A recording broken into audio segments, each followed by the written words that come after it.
생물교과 써봅시다. 강장동물, 해면동물, 극피동물, 파충류, 양서류, 갑각류. 강장동물, 극피동물 얼마나 우리가 어렵게 공부한 것입니까? 근데 강장동물, 그 강장이라는 것이 알고 보니까 속빌강자에다가 창자장자예요. 즉 창자가 비어 있다는 겁니다. 그러니까 장이 없고 어떤 몸속 빈 공간이 장 기능을 하는 어떤 그런 동물이 강장동물. 그러니까 강장이라는 말은 알았는데 그 강자가 무슨 강자고 무슨 장자인지 몰랐기 때문에 우리가 어렵게 공부한 것이죠. 해면동물, 바다의 자에다가 솜면자입니다. 네. 그러니까 뭔가 이렇게 솜처럼 생긴 동물이 있죠. 네. 극피동물, 그 극자가 가시극자예요. 피자는 그 가죽 피자, 피부이죠. 네. 그러니까 피부에 이렇게 가시가 돋은 거 있죠. 뭐 대표적으로 성게 같은 거 기억나죠? 네. 파충류, 파자가 길파, 기어다닐 파입니다. 그러니까 벌레충이니까 뭐 기어다니는 그 종류가 파충류지요. 양서류, 그 양자가 두양자예요. 두양. 서자는 서식할 때 그 살서자입니다. 그러니까 두 곳에서 사는 종류. 그러니까 뭐 물에서도 살 수 있고 또 땅에서도 살 수 있는. 뭐 대표적으로 개구리 같은 것이 양서류에 해당이 되죠. 네. 갑각류, 갑옷갑, 껍질갑. 그러니까 껍데기로 이렇게 쌓인 거 있죠. 네. 그런 것이 갑각류입니다. 한자를 모르고 했기 때문에 용어가 굉장히 어려웠고 그 용어의 뜻을 우리가 명확하게 몰랐던 것입니다. 일반 시사 용어도 마찬가지입니다. 거기 누범, 공소, 배임 그 자체가 다 한자어이지요. 누범, 여러 누자, 범할 범자. 그러니까 죄를 여러 번 져서 이렇게 뭐 하는 사람들을 보통 누범이라고 그러죠. 공소, 배임.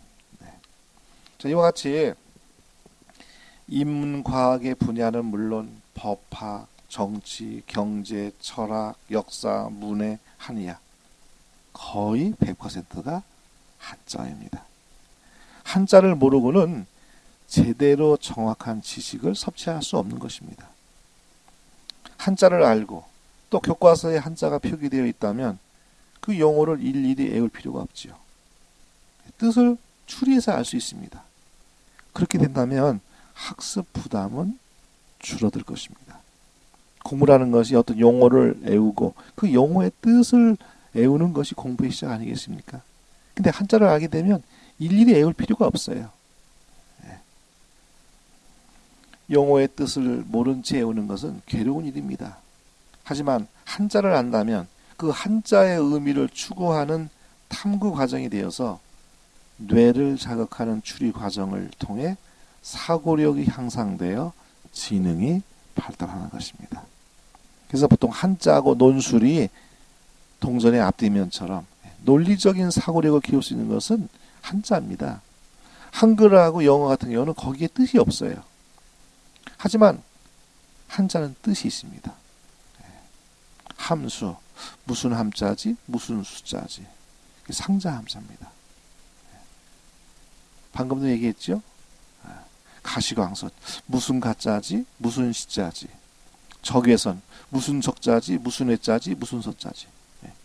이렇게 스스로 생각하면 일일이 외우지 않아도 그 용어의 뜻을 정확하게 유추할 수 있습니다.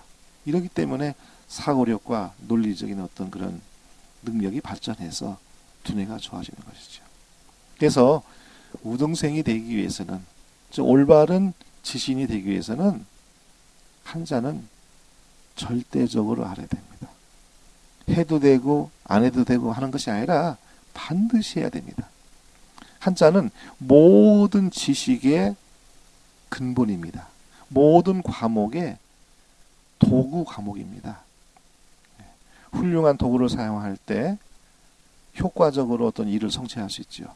한자를 알게 되면 모든 과목을 잘할 수 있는 그런 기초가 튼튼히 쌓아지는 것입니다.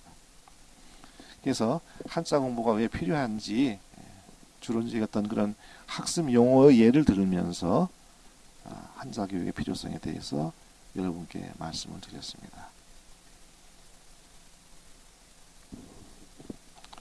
한자를 할 때 공부가 무척 쉬워진다는 한 가지 또 동아일보 기사를 잠깐 소개하겠습니다. 2009년 12월 31일자 보도인데요. 좀 읽어드리면 그렇습니다.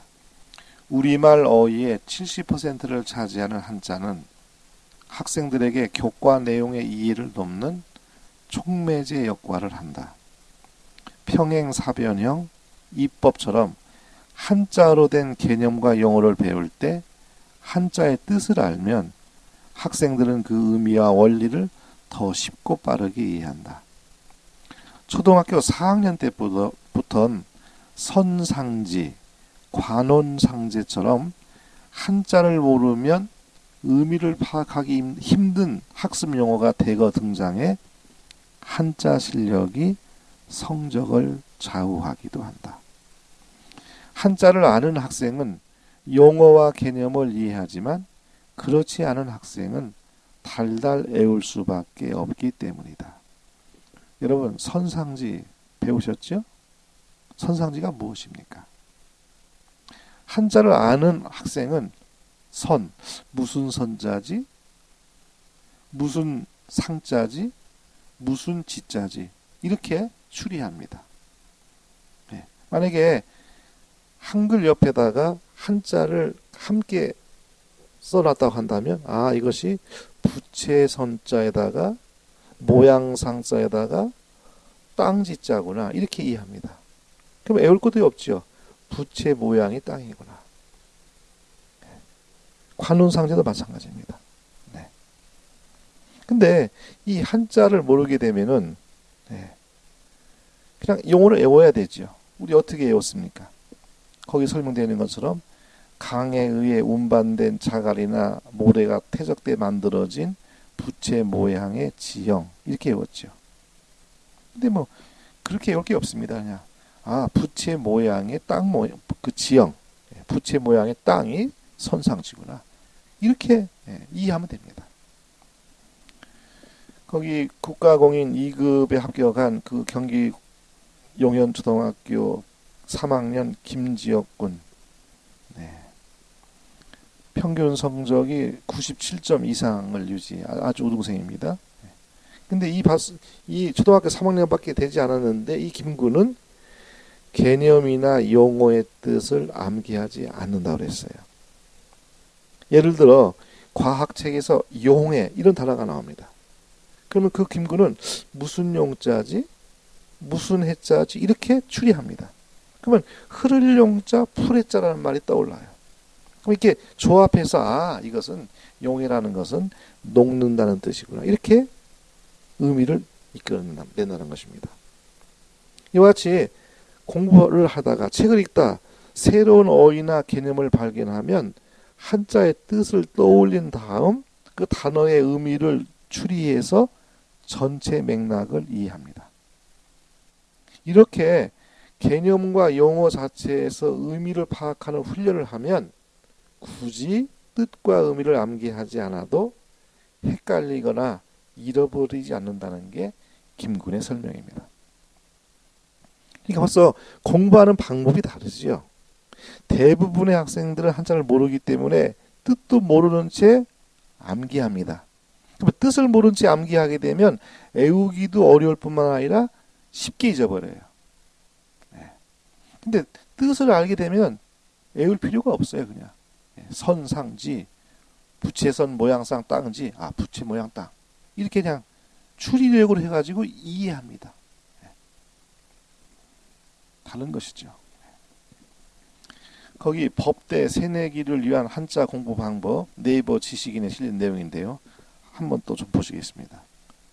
법대에 입학한 1학년 1학기에 법학 통론을 읽는데 한자가 막혀서 도저히 진도가 나가질 않더군요. 한자 자절을 옆에 두고 모르는 한자 나올 때마다 찾아가며 읽는데 그렇게 읽어보니까 한 페이지 읽는데 30분 정도나 시간이 소요된다라고 설명합니다. 그리고